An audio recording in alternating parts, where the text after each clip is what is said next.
Ahoy there, mates. Welcome aboard the VHS pirate ship. If you're a fan of the channel, then you know that I'm in the middle of the ongoing miniseries, Adventures in Alphabetizing. It's where I organize and alphabetize my VHS collection, and if you didn't know that, well, now you do. It's been an arduous and almost Herculean task, but interesting nonetheless, and full of revelations onto myself, because it's made me look closer at tapes that have been in my treasure hoard for years, and I've discovered some very interesting things. And maybe they're only interesting to me, but I'm fine with that. I happen to find this kind of stuff rather fascinating. So yes, the adventure so far has been full of revelations, and my most recent discovery is my tape entitled The Real Bruce Lee. It is a tape I found years ago in a thrift store for $1.25, and just based on how tacky and cheap it looks, I had to have it. What it is a compilation piece full of the early works of Bruce Lee and lots of lost footage type stuff. So that's interesting in and of itself, but what's even more interesting is the distributor.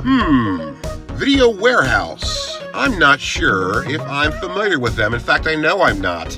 If you're a VHS collector, then you know that there were tons and tons of VHS distributors out there. Not all of them good, some of them were, but most of them weren't. And by that I mean they were cheap, budget friendly, and by that I mean they were low production and poor value.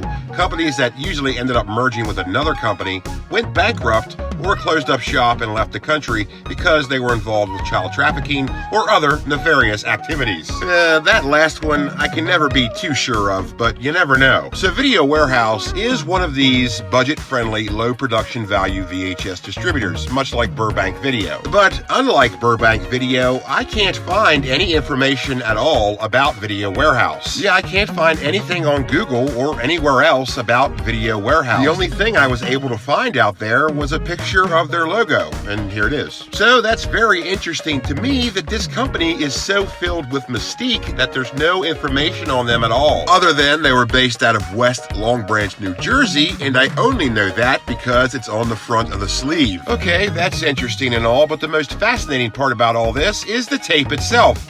Look at this.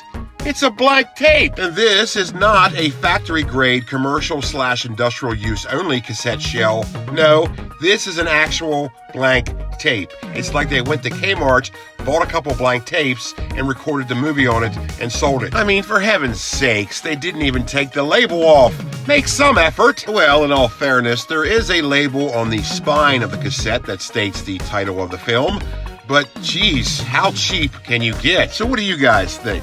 Do you know anything about Video Warehouse Incorporated? Is there something I'm missing?